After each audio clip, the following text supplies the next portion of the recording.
Hello students, welcome to V V Lakshmi classes. మనం inter first year మ్యాథ్స్లో chapter 2 అయినటువంటి relations and functions అనే topic start చేసాం కదా. ఈరోజు ఎక్సర్సైజ్ 2C ఎలా సాల్వ్ చేయాలో చూద్దాం. ఓకేనా? Let's start the class. చూడండమ్మా, ఇక్కడ ప్రాబ్లం ఏమి ఇచ్చారు?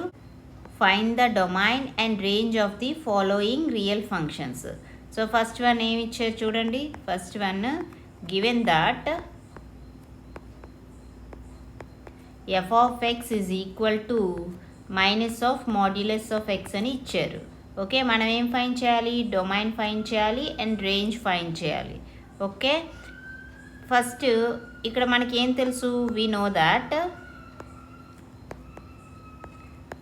మాడ్యులస్ ఆఫ్ ఎక్స్ వాల్యూ ఏ విధంగా ఉంటుందమ్మా? ఎక్స్ అనేది greater than or equal to 0 అయినప్పుడు modulus of x value x అవుతుంది. అండ్ ఎక్స్ అనేది లెస్ దెన్ 0 అయినప్పుడు modulus of x minus x అవుతుంది. ఓకే, సో ఆ విధంగా చూస్తే మైనస్ ఆఫ్ మాడ్యులస్ ఎక్స్ ఏమవుతుంది? మైనస్తో మల్టిప్లై చేయండి. If X greater than or equal to 0 అయితే minus of modulus x minus x అవుతుంది. ఇఫ్ ఎక్స్ లెస్ దెన్ 0 అయినప్పుడు మైనస్ ఆఫ్ మాడ్యులస్ ఎక్స్ ఏమవుతుంది? మైనస్ ఆఫ్ మైనస్ ఎక్స్ అంటే ప్లస్ ఎక్స్ అవుతుంది. So ఇది ఏం value? F of x. So ఇక్కడ f of x అనేది ఏ విధంగా డిఫైన్ అయ్యింది? X greater than or equal to 0 దగ్గర మైనస్ ఎక్స్ అని డిఫైన్ అయ్యింది. ఎక్స్ లెస్ దెన్ 0 దగ్గర ఎక్స్ అని డిఫైన్ అయ్యింది. సో ఎక్స్ అనేది మీరు ఏ రియల్ నెంబర్ తీసుకున్నా సరే ఎఫ్ ఆఫ్ ఎక్స్ని డిఫైన్ చేయగలుగుతున్నాం. Okay, f of x is defined for every x belongs to R. Therefore domain of f ఏమవుతుంది? డొమైన్ అనేది మనం ఏ విధంగా చెప్తాం? ఏ వాల్యూస్ దగ్గర అయితే ఎఫ్ అనేది డిఫైన్ చేయగలుగుతున్నామో అవన్నీ డొమైన్లోకి వస్తాయి. సో ఇక్కడ రియల్ నెంబర్, ఏ రియల్ నెంబర్ తీసుకున్నా ఎఫ్ ఆఫ్ ఎక్స్ని డిఫైన్ చేయగలం కాబట్టి డొమైన్ అనేది రియల్ నెంబర్ సెట్ అవుతుంది. అండ్ ఇంకా ఏం ఫైన్ చేయమన్నారు? రేంజ్ అనేది ఫైన్ చేయండి. రేంజ్ అంటే ఏ విధంగా ఉంటుందమ్మా? Set of all f of x such that x belongs to R. అంటే ఎక్స్ అనేది డొమైన్లో తీసుకుంటే వాటి యొక్క ఇమేజెస్ అన్నీ రేంజ్ సెట్లో ఉంటాయి. ఓకే, ఇక్కడ మనకి మాడ్యులస్ ఎక్స్ వాల్యూ ఏం తెలుసు? మాడ్యులస్ ఎక్స్ అనేది always greater than or equal to 0 అని తెలుసు. చూడండి, ఇప్పుడు మీరు 2 అనేది ఒక రియల్ నెంబర్ తీసుకుంటే మాడ్యులస్ ఆఫ్ 2 ఏమవుతుంది? మాడ్యులస్ ఆఫ్ 2 అనేది ఈక్వల్ టు 2 అవుతుంది. ఎందుకంటే 2 అనేది greater than 0. X greater than 0 అయినప్పుడు మాడ్యులస్ ఎక్స్ ఎక్స్ అవుతుంది కదా. అదేవిధంగా మాడ్యులస్ ఆఫ్ -2 ఏమవుతుంది? -2 అనేది less than 0. So less than 0 అయినప్పుడు మాడ్యులస్ ఎక్స్ ఏమవుతుంది? Minus x. అంటే మైనస్ ఆఫ్ -2 ఏమవుతుంది? 2. సో మీరు అది లెస్ దెన్ 0 అయినా గ్రేటర్ దెన్ 0 అయినా ఆల్వేస్ మాడ్యులస్ ఎక్స్ వాల్యూ ఏమవుతుంది? Greater than or equal to 0 అవుతుంది. So modulus x greater than or equal to 0 అయితే మైనస్ ఆఫ్ మాడ్యులస్ ఎక్స్ ఏమవుతుంది? Less than or equal to 0 అవుతుంది. So ఇక్కడ ఏమైంది? F of x అనేది always less than or equal to 0. అంటే ఏ విధంగా ఉంటుంది? ఎఫ్ ఆఫ్ ఎక్స్ అనేది ఏ సెట్లో ఉంటుంది? F of x belongs to -∞, closed 0. ఓకేనా? ఇంటర్వెల్స్ డెఫినేషన్ గుర్తు తెచ్చుకోండి. సో ఎఫ్ ఆఫ్ ఎక్స్ అనేది ఎక్కడుంది? -∞, 0. అంటే మీరు ఎక్స్ అనేది డొమైన్లో తీసుకుంటే వాటి యొక్క ఇమేజెస్ ఏ సెట్లో ఉంటున్నాయి? -∞, క్లోజ్డ్ 0. అంటే ఇక్కడ ఏం చెప్పొచ్చు? Range of f is equal to open interval ∞, closed 0 అని చెప్పొచ్చు. అర్థమైందా? నెక్స్ట్ సెకండ్ వన్ చూడండి, ఏమి ఇచ్చారు? F of x equal to square root of 9 - x². చూడండి ఏ విధంగా సాల్వ్ చేస్తాను. సెకండ్ వన్ ఏంటమ్మా చెయ్యాలి? F of x equal to square root of 9 - x² అని ఇచ్చారు. సో డొమైన్ రేంజ్ ఫైండ్ చేయాలి కదా. చూడండి, ఎఫ్ ఆఫ్ ఎక్స్ అనే ఫంక్షన్ ఏ విధంగా ఇచ్చారు? స్క్వేర్ రూట్ ఇచ్చారు. మనకేం తెలుసు? స్క్వేర్ రూట్లో ఉన్న వాల్యూ ఎప్పుడు నాన్ నెగిటివ్ అయ్యి ఉండాలి. అంటే ఇక్కడ ఏమవ్వాలి? 9 - x² అనేది greater than or equal to 0 ఉండాలి. అప్పుడే మనం ఎఫ్ ఆఫ్ ఎక్స్ అనే ఫంక్షన్ని డిఫైన్ చేయగలం. So 9 - x² greater than or equal to 0 అంటే ఏమవుతుంది? 9 greater than or equal to x². That implies ఏం రాయొచ్చు? x² is less than or equal to 9 అవుతుంది. x² less than or equal to 9ని simplify చేస్తే ఎక్స్ వాల్యూస్ ఏ విధంగా వస్తాయంటే -3 less than or equal to x less than or equal to 3 ఉంటుంది. ఓకేనా? సో అంటే ఇక్కడ ఎక్స్ అనేది ఏ విధంగా ఉంది? X belongs to closed interval -3, 3. Closed interval a comma బీలో ఎలిమెంట్స్ ఏ విధంగా ఉంటాయమ్మా? Closed interval a comma b equal to set of all real numbers such that ఆ రియల్ నెంబర్స్ అన్నీ మనం ఏ విధంగా తీసుకోవాలి? ఏ అండ్ బి మధ్య తీసుకోవాలి, including A and B. Closed అంటే ఏబి కూడా ఇంక్లూడ్ అవుతాయి. సో ఎక్స్ అనేది ఎక్కడుంది? క్లోజ్డ్ ఇంటర్వెల్ -3, 3లో ఉంది. అంటే ఇక్కడ ఇన్పుట్ అని మనం క్లోజ్డ్ ఇంటర్వెల్లో తీసుకుంటున్నాం కాబట్టి డొమైన్ ఏమవుతుంది? క్లోజ్డ్ ఇంటర్వెల్ -3, 3 అవుతుంది. ఓకే, ఇప్పుడు ఏం చెప్పాలి? రేంజ్ చెప్పాలి. రేంజ్ అంటే మనకేం తెలుసు? Set of all f of x such that x belongs to domain. Domain ఏంటి ఇక్కడ? -3, 3. సో డొమైన్లో తీసుకునే ప్రతి ఎలిమెంట్ యొక్క ఎఫ్ ఇమేజెస్ అన్నీ ఎందులో ఉంటాయి? రేంజ్లో ఉంటాయి. ఓకేనా? అండ్ మనకేం తెలుసు? సిన్స్ x² అనేది ఆల్వేస్ పాజిటివ్ ఉంటుంది కదా, స్క్వేర్ టర్మ్ ఎప్పుడు కూడా పాజిటివే ఉంటుంది. కాబట్టి x² ≥ 0 తీసుకున్నా. బోత్ సైడ్స్ మైనస్తో మల్టిప్లై చేస్తే ఏమవుతుంది? -x² ≤ 0 అవుతుంది. ఓకే, ఇప్పుడు 2 అనేది >0 అమ్మా. -2 ఏమవుతుంది? <0 ఉన్నాయి కదా. ఓకే, సో -x² < 0 అయ్యింది. ఇప్పుడు 9 యాడ్ చేయండి బోత్ సైడ్స్. 9 - x² < 9 అవుతుంది. 9 - x² both sides square root apply చేయండి. ఏమవుతుంది? √9 - x² < √9. ఓకేనా? సో ఇప్పుడు √9 అంటే వాల్యూ ఏముంటుంది? 3 అవుతుంది. Okay, so that implies F of x అనేది ఏ విధంగా ఉంది? <3 అవుతుంది. సో ఎఫ్ ఆఫ్ ఎక్స్ < అంటే 3 అనేది ఇక్కడ మ్యాక్సిమం వాల్యూ. ఓకేనా? సో ఏం చెప్పొచ్చు ఇక్కడ? రేంజ్ అనేది ఎఫ్ ఆఫ్ ఎక్స్ < 3 అంటే ఏమవుతుంది? F of x belongs to -∞, closed 3 అనేది ఇంక్లూడ్ అవుతుంది. సో 3 అనేది మ్యాక్సిమం వాల్యూ కదా. దేర్ ఫోర్ రేంజ్ ఏమవుతుంది? Range equal to open interval -∞, closed 3. ఓకేనా? అర్థమైంది కదమ్మా. నెక్స్ట్ ప్రాబ్లం చూడండి. సో ఇక్కడ ఏమంటున్నారమ్మా? A function f is defined by f of x equal to 2x - 5.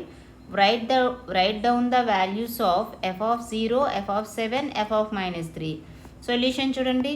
ఇక్కడ f of xని ఏ విధంగా డిఫైన్ చేశారు? f of x is equal to 2x - 5. అయితే మనం ఏం ఫైన్ చేయాలి? ఫస్ట్ f of 0 ఫైన్ చేయాలి. అంటే x ప్లస్లో 0 సబ్స్టిట్యూట్ చేయండి. 2 × 0 - 5. 2 × 0 అంటే 0 - 5 ఏమవుతుంది? -5 అవుతుంది. అదేవిధంగా f of 7 ఫైన్ చేయండి.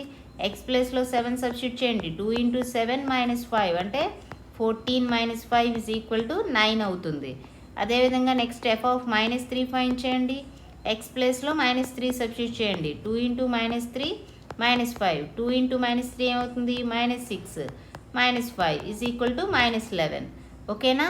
So f of 0, f of 7, f of -3 find చేసాం. నెక్స్ట్ ప్రాబ్లం చూడండి. అమ్మా, ఏమంటున్నారు? Find the range of each of the following functions. So ఇక్కడ రేంజ్ అనేది ఫైండ్ చేయమంటున్నారు. ఇక్కడ ఫస్ట్ వన్ చూడండి. F of x equal to ఏ విధంగా ఉంది? ఇది 2 - 3x అమ్మా. సో ఎఫ్ ఆఫ్ ఎక్స్ అనేది ఏ విధంగా ఉంది? 2 - 3x. అండ్ ఎక్స్ అనేది ఏమి ఇచ్చారు? ఎక్స్ అనేది రియల్ నెంబర్ అండ్ ఎక్స్ అనేది >0 అయ్యి ఉండాలి. ఓకే, సో ఇక్కడ ఎక్స్ >0 అంటే 3తో మల్టిప్లై చేయండి బోత్ సైడ్స్. ఏమవుతుంది? 3x >0. మైనస్తో మల్టిప్లై చేస్తే -3x <0. 2 - 3x ఏమవుతుంది? 2 యాడ్ చేయండి బోత్ సైడ్స్. 2 - 3x <2 అవుతుంది. 2 - 3x అంటే వాల్యూ ఏంటి? ఎఫ్ ఆఫ్ ఎక్స్ కదా. అంటే ఇక్కడ ఎఫ్ ఆఫ్ ఎక్స్ అనేది <2 అవుతుంది. దట్ ఎంప్లైస్ మనం ఏం చెప్పొచ్చు? F of x belongs to -∞, 2. ఓకేనా? Therefore range of f ఏమవుతుంది? రేంజ్ ఆఫ్ ఎఫ్ అనేది is equal to open interval -∞, 2 అవుతుంది. ఓకేనా? అర్థమైందా ఇంతవరకు? నెక్స్ట్ చూడండి సెకండ్ వన్. ఏమిచ్చారు? ఎఫ్ ఆఫ్ ఎక్స్ అనేది x² + 2. ఎక్స్ అనేది ఏమంటున్నారు? Real number. సో ఇక్కడ x² + 2. x² square term always positive ఉంటుంది. సో > 0 అవుతుంది. బోత్ సైడ్స్ +2 చేస్తే x² + 2 > 2 అవుతుంది. ఓకే, x² + 2 అంటే ఏంటి? ఎఫ్ ఆఫ్ ఎక్స్ వాల్యూ కదా. సో ఎఫ్ ఆఫ్ ఎక్స్ అనేది > 2 అయింది. దేర్ ఫోర్ ఏం చెప్పొచ్చు, f of x belongs to closed 2, infinity అవుతుంది. అంటే రేంజ్ అనేది ఏం చెప్పొచ్చు, range of f is equal to closed interval 2, infinity అవుతుంది. ఓకేనా. నెక్స్ట్ చూడండి, ఇక్కడ ఏమి ఇచ్చారు, F of x is equal to X and X is a real number. ఇక్కడ ఎక్స్ అనేది రియల్ నెంబరు. ఎక్స్ అంటే ఏం వాల్యూ, ఎఫ్ ఆఫ్ ఎక్స్ వాల్యూనే కదా, అంటే ఎఫ్ ఆఫ్ ఎక్స్ కూడా ఇక్కడ రియల్ నెంబర్ అవుతుంది. So therefore range of f ఏమవుతుంది, ఎఫ్ ఆఫ్ ఎక్స్ అనేది రియల్ నెంబర్ అంటే range of f is equal to real number set అవుతుంది. ఓకే. నెక్స్ట్ ప్రాబ్లం చూడండి. సో ఇక్కడ ఏమంటున్నారు, which of the following relations are functions give reasons, if it is a function determine it domain and range. ఓకేనా. So ఇక్కడ relations అనేవి ఇచ్చారు, అవి functions అవుతున్నాయా లేదా చెక్ చేయాలి. సో ఫస్ట్ వన్ చూడండి, ఫస్ట్ వన్ ఏ విధంగా ఇచ్చారు, 2, 1, 5, 1, 8, 1, 11, 1, 14, 1 అండ్ 17, 1. ఇది రిలేషన్ ఈ విధంగా డిఫైన్ చేశారు. ఇప్పుడు మీరు అబ్జర్వ్ చేస్తే ఇక్కడ 2, 5, 8, 11, 14, 17 ఇవన్నీ కూడా ఏంటి, ఈ రిలేషన్ యొక్క డొమైన్ అవుతాయి. రిలేషన్ యొక్క డొమైన్ ఏ విధంగా చెప్తాము, రిలేషన్లో ఉన్న ఆ ఆర్డర్డ్ పేర్స్లో ఉండే ఫస్ట్ ఎలిమెంట్స్. అంటే ఇక్కడ ఏమున్నాయి, 2, 5, 8, 11, 14, 17. అండ్ ఇక్కడ అబ్జర్వ్ చేస్తే 2కి ఎన్ని ఇమేజెస్ ఉన్నాయి, ఓన్లీ 1 ఇమేజ్ 1 ఉంది. అండ్ 5 కూడా ఎన్ని ఉన్నాయి, ఓన్లీ 1. 8కి ఎన్ని ఇమేజెస్ ఉన్నాయి, 1 ఉంది. 11కి ఎన్ని ఇమేజెస్, ఓన్లీ 1 ఇమేజ్. 14కి ఓన్లీ 1 ఇమేజ్. 17కి ఓన్లీ 1 ఇమేజ్. అంటే ఇక్కడ ఏం చెప్పొచ్చు, all the elements of domain of relation corresponds to unique image. So ఇచ్చిన రిలేషన్ యొక్క డొమైన్లో ఉన్న ప్రతి ఎలిమెంటు కూడా యూనిక్ ఇమేజ్నే కలిగి ఉంది. ఓకే. సో ఏం చెప్పొచ్చు, యూనిక్ ఇమేజ్ ఉంటే therefore given relation is a function అని చెప్పొచ్చు. Given relation is a function. So ఎందుకైంది ఫంక్షన్, ఏదైతే రిలేషన్ ఇచ్చారో ఆ రిలేషన్ యొక్క డొమైన్లో ఉన్న ప్రతి ఎలిమెంట్కి కూడా యూనిక్ ఇమేజ్ ఉంది కాబట్టి ఇచ్చిన రిలేషన్ అనేది ఫంక్షన్ అయింది. సో ఫంక్షన్ అయితే ఏం ఫైండ్ చేయమన్నారు, డొమైన్, రేంజ్ ఫైండ్ చేయాలి. సో ఫంక్షన్కి డొమైన్ ఏం చెప్తాము, సో డొమైన్ అంటే ఇక్కడ ఆర్డర్ పేర్స్లో ఉన్న ఫస్ట్ ఎలిమెంట్స్ ఏంటవి, 2, 5, 8, 11, 14, 17. అదేవిధంగా రేంజ్ ఏమవుతుంది, డొమైన్లో ఉన్న ఎలిమెంట్స్ యొక్క ఇమేజెస్. 2 యొక్క ఇమేజ్ ఏంటి, 1. 5కి ఇమేజ్ 1. 8 యొక్క ఇమేజ్ 1. 11 యొక్క ఇమేజ్ 1. 14 యొక్క ఇమేజ్ 1. 17 యొక్క ఇమేజ్ 1. అంటే రేంజ్లో ఇక్కడ ఒకే ఒక ఎలిమెంట్ ఉంది, సింగిల్టన్ 1. అర్థమైందా. ఇప్పుడు సెకండ్ వన్ చూడండి, ఇక్కడ సెకండ్ వన్ ఏమి ఇచ్చారు, సెట్ ఆఫ్ 2, 1, 4, 2, 6, 3, 8, 4, 10, 5, 12, 6, 14, 7. ఓకే. సో ఇక్కడ కూడా అబ్జర్వ్ చేయండి, ఇచ్చిన రిలేషన్ యొక్క డొమైన్ ఏమవుతుంది, ఇక్కడ డొమైన్ అంటే ఆర్డర్డ్ పేర్స్లో ఉండే ఫస్ట్ ఎలిమెంట్స్ 2, 4, 6, 8, 10, 12, 14. ఇప్పుడు వీటి యొక్క ఇమేజెస్ అబ్జర్వ్ చేయండి. 2 యొక్క ఇమేజ్ ఏముంది, 1. ఓన్లీ 1 ఇమేజే ఉంది. 4కి ఇమేజ్ ఎన్ని ఉన్నాయి, ఓన్లీ 1 ఇమేజ్ ఉంది, అది 2. 6కి ఎన్ని ఇమేజెస్ ఉన్నాయి, ఓన్లీ 1 ఇమేజ్, 3 ఉంది. అండ్ 8కి ఓన్లీ 1 ఇమేజ్, 4 ఉంది. 10కి ఎన్ని ఇమేజెస్ ఉన్నాయి, ఓన్లీ 1 ఇమేజ్, 5 ఉంది. 12కి ఓన్లీ 1 ఇమేజ్, 6 ఉంది. 14కి ఎన్ని ఉన్నాయి, 1 ఇమేజే ఉంది, 7 ఉంది. సో అంటే ఇక్కడ మీరు అబ్జర్వ్ చేస్తే all the elements of domain of relation corresponds to unique image. Okay. So ఇచ్చిన రిలేషన్ యొక్క డొమైన్లో ఉన్న ప్రతి ఎలిమెంట్కి కూడా యూనిక్ ఇమేజ్ అని ఉంది కాబట్టి మనం ఏం చెప్పొచ్చు, ఇచ్చిన రిలేషన్ అనేది ఫంక్షన్ అవుతుందని చెప్పొచ్చు కదా. Therefore given relation is a function. Therefore given relation is a function అవుతుంది. ఓకేనా, అర్థమైందా? సో ఫంక్షన్ అయింది కాబట్టి డొమైన్ ఏమవుతుంది? ఆర్డర్డ్ పేర్స్లో ఉన్న ఫస్ట్ ఎలిమెంట్. ఏంటవి? 2, 4, 6, 8, 10, 12, 14. అండ్ రేంజ్ ఏమవుతుంది? వాటి యొక్క ఇమేజెస్, డొమైన్లో ఉండే ఎలిమెంట్స్ యొక్క ఇమేజ్. 2 యొక్క ఇమేజ్ ఏంటి? 1, 4 యొక్క ఇమేజ్ 2, 6 యొక్క ఇమేజ్ 3, 8 యొక్క ఇమేజ్ 4, 10 యొక్క ఇమేజ్ 5, 12 యొక్క ఇమేజ్ 6, 14 యొక్క ఇమేజ్ 7. సో ఇవన్నీ ఏంటి? రేంజ్లో ఎలిమెంట్స్ అవుతాయి. ఓకేనా? ఇప్పుడు నెక్స్ట్ థర్డ్ వన్ చూడండి, ఏమిచ్చారు? 1, 3, 1, 5, 2, 5. థర్డ్ వన్ ఏమిచ్చారమ్మా? సెట్ 1, 3, 1, 5, 2, 5. సో ఇది రిలేషన్ ఇచ్చారు. ఇప్పుడు ఈ రిలేషన్ అబ్జర్వ్ చేయండి. ఈ రిలేషన్ యొక్క డొమైన్ అనేది ఏమవుతుంది? ఆర్డర్ పేర్స్లో ఉన్న ఫస్ట్ ఎలిమెంట్స్ ఏంటున్నాయి? 1, 1, 2 అంటే 1, 2 అనే ఎలిమెంట్స్ ఉన్నాయి. ఇక్కడ మీరు అబ్జర్వ్ చేస్తే ఏమవుతుంది? ఇక్కడ 1 అనే ఎలిమెంట్కి 2 ఇమేజెస్ ఉన్నాయి. Here 1 has 2 images, 2 different images. Same కాదు, డిఫరెంట్ ఇమేజెస్ ఉన్నాయి. ఏంటవి? 3 and 5. కానీ ఫంక్షన్ చెప్పాలి అంటే ఎప్పుడూ కూడా డొమైన్లో తీసుకునే ఎలిమెంట్స్కి యూనిక్ ఇమేజ్ ఉండాలి. కానీ ఇక్కడ ఏంటి? 2 డిఫరెంట్ ఇమేజెస్ ఉన్నాయి కాబట్టి గివెన్ రిలేషన్ అనేది not a function. Given relation is not a function. ఓకేనా, అర్థమైందా ఏ విధంగా ఫంక్షన్ అవుతుంది చెప్పాం. నెక్స్ట్, సో ఇక్కడ ఏమంటున్నారు? The function T which maps temperature in degree Celsius into temperature in degree Fahrenheit is defined by. ఇక్కడ T అనే ఒక ఫంక్షన్ ఏ విధంగా డిఫైన్ చేశారంటే సెల్సియస్లో ఉన్న టెంపరేచర్ నుంచి ఫారెన్హీట్లో ఉన్న టెంపరేచర్కి డిఫైన్ చేశారు. ఏ విధంగా ఉంది? Given that